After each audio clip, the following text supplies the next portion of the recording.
I want to talk about the ongoing US-Chinese tensions over the island province of Taiwan, and I want to talk more specifically about a recent weapons sale to Taiwan by the United States of up to 400 Harpoon anti-ship missiles. And this comes to us via Reuters in articles like this. This was from April 18th, 2023. Taiwan to buy 400 US anti-ship missiles to face China threat.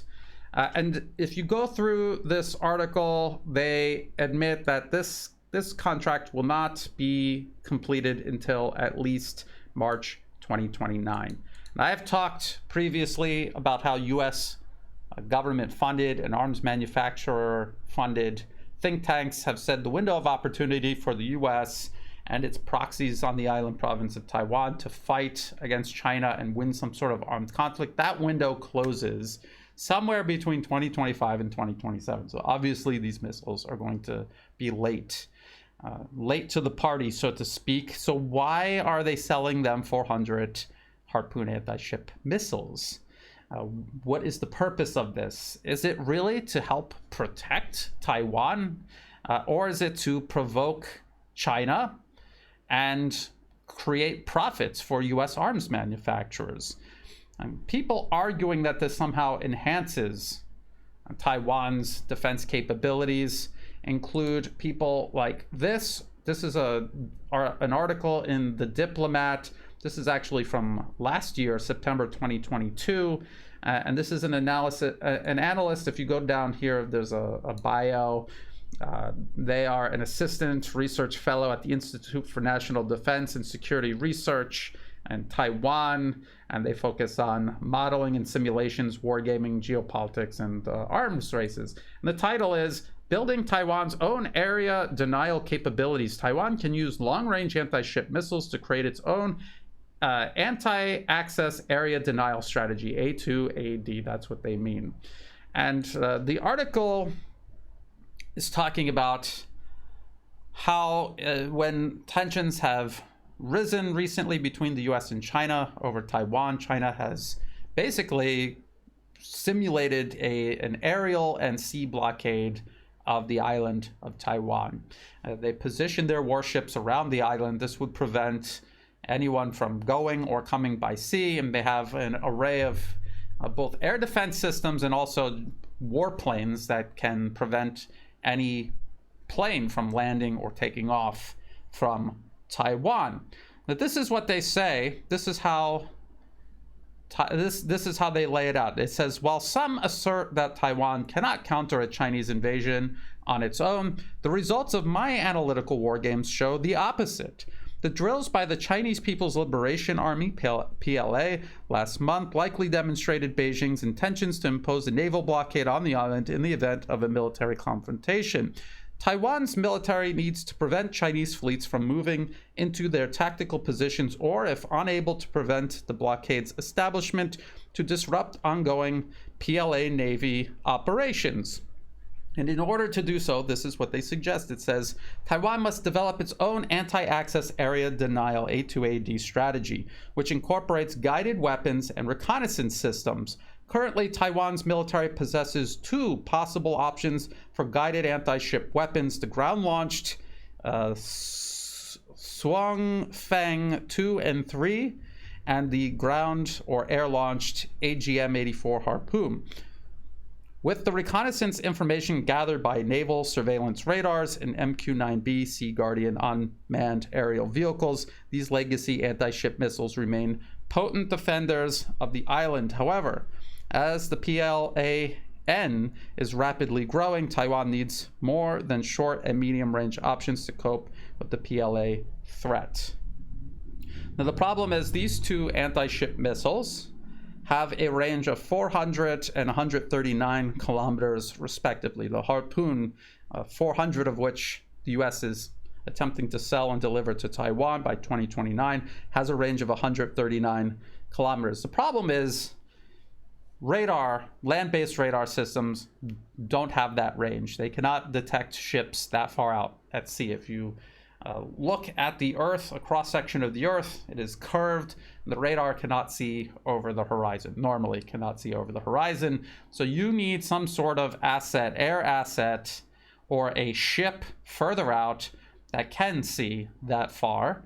And the problem is, with because they're talking about unmanned aerial vehicles and naval surveillance radars, the problem is even US-based think tanks conducting war games. What would happen if Taiwan ended up in an armed conflict with the rest of China, or if the US was involved? How would that unfold?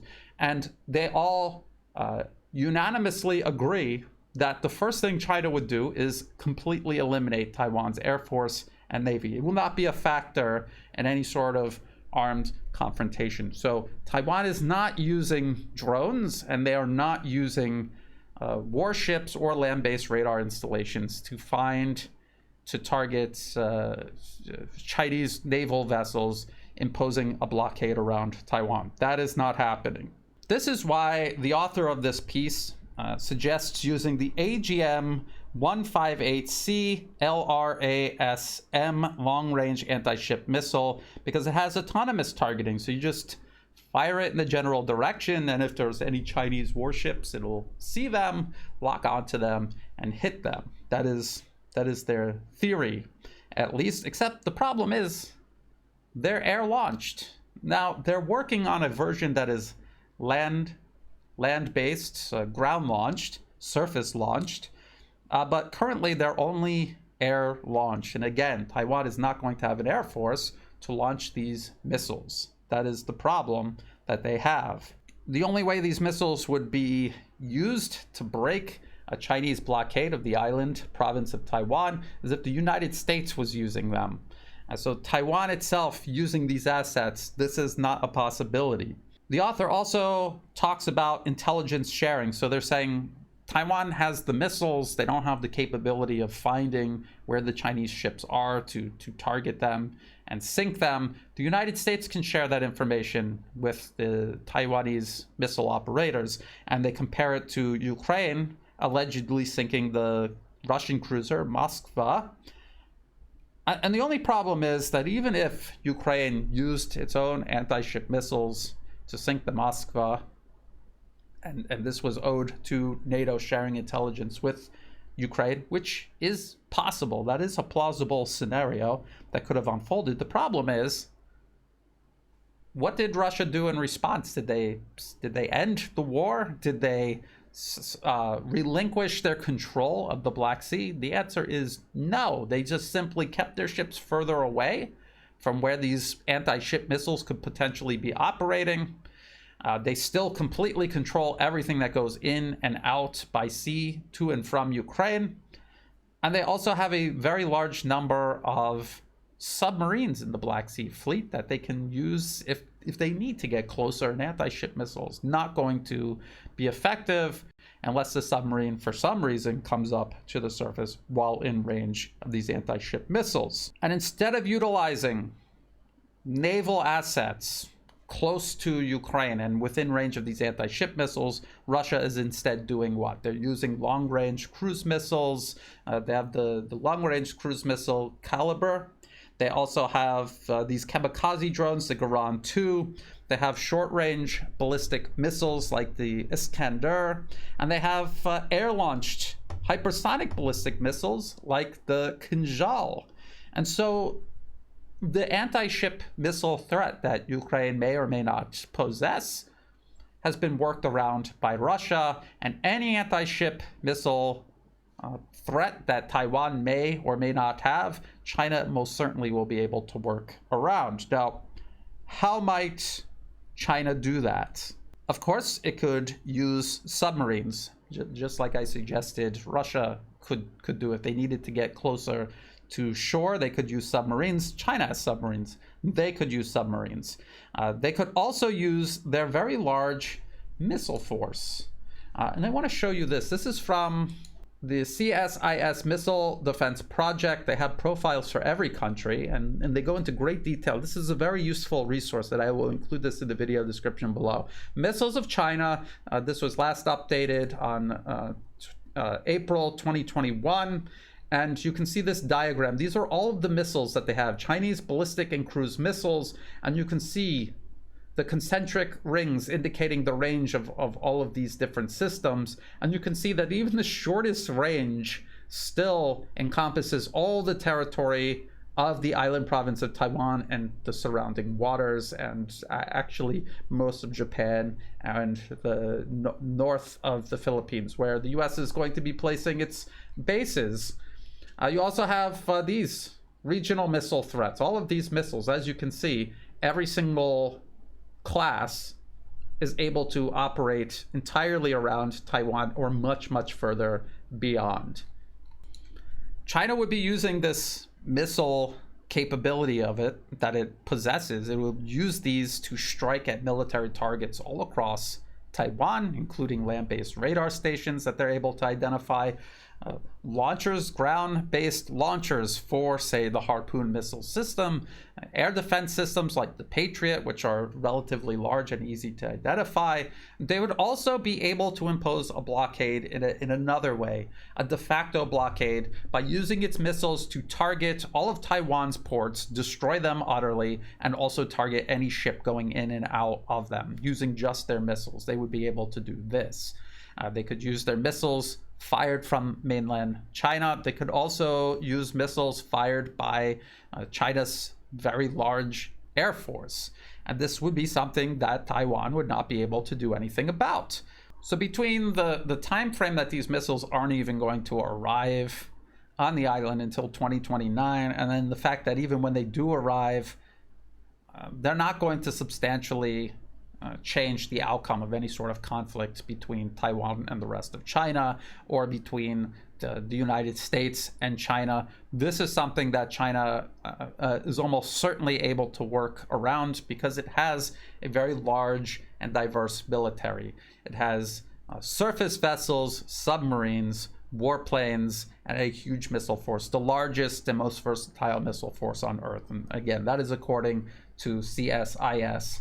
As a matter of fact, it says in the diagram here, it says China has the most active and diverse missile development program in the world. China is modernizing its intercontinental ballistic missiles, developing multiple independently targetable re-entry vehicles and hypersonic boost glide vehicles. China's Navy is also developing a new fleet of nuclear ballistic missile submarines. China's advances in intelligence, surveillance, reconnaissance, and maneuvering re-entry vehicles have given it an emerging capability to attack large naval vessels with long-range ballistic missiles, and that's just one part of it. I highly suggest people make use of the CSIS missile threat project. So this comes down to profits and provocations, not protection for Taiwan. This is just another move that the US is making to provoke Beijing, to undermine Washington's own agreement with Beijing regarding the one China policy. The fact that the United States officially recognizes that there is only one China, Taiwan is part of it, and the only legitimate government ruling over all of China is the People's Republic of China, based in Beijing. That is what the US officially recognizes. And yet they're selling 400 anti-ship missiles to Taiwan to encourage separatism. It's this double game, and this is meant to provoke China, not protect Taiwan. It is actually placing the people living on the island province of Taiwan at greater danger. I'd also like to point out that even if it comes down to the United States attempting to break through this blockade, a lot of it has to do with the US sinking surface vessels, not necessarily wiping out China's submarine fleet. In terms of submarine warfare, we just don't know how that's going to unfold, because there are very few examples of modern submarine warfare. If you look at the Falkland Island campaign, Britain employed modern submarines. Argentina had a very old submarine. They both had their successes. They both did much better than was expected. They both played a role in the fight. And the point is, China has much more sophisticated submarines than Argentina did. And so it's not going to be some sort of lopsided outcome, I don't believe. The war games that the US performs regarding this scenario indicate that the US itself would run out of missiles. So if they run out of missiles, whatever they're giving to Taiwan, they most certainly will also run out of missiles. So even if there was something that they could do that was effective, just like with Ukraine and its air defenses, China would find a way of exhausting those resources before moving on to the next phase of combat operations. Now, there are no clear solutions for Taiwanese separatism, for it to succeed. There is no clear path to somehow defeat a Chinese blockade of the island, except to not provoke it in the first place. Taiwan should not be going down the path of US-sponsored separatism. It should not play proxy to the US's ongoing conflict with China. It should avoid the fate of Ukraine, which is unfolding in front of the whole world right now. And what it should do instead is invest in its own best interests. And that involves talking with the rest of China, an incremental, mutually beneficial reunification under terms that are clearly acceptable on both sides of the strait. That is what Beijing has clearly communicated that it wants. China has demonstrated immense patience regarding US provocations over Taiwan. If Beijing truly meant harm to Taiwan, they would have resorted to military options long ago. They want to avoid a military conflict at all costs. The US knows this. This is why they're intent on provoking one at all costs. So we have to keep a very close eye on this. And when we see stories like this coming out of Reuters about 400 US anti-ship missiles going to Taiwan, we have to look at the details and figure out what it means. What does it mean when they say it's not expected to be done until March 2029? Is this really a step to enhance Taiwan's defenses, or is it meant to provoke China when in reality providing Taiwan with little or no protection at all? And is it even going to unfold in a time frame that is relevant to any potential US-China conflict? And clearly the answer is no. If you thought this video was useful, please like and share. Think about subscribing. It's free to do. It helps the channel grow. Check the video description below for other places you can find and follow my work.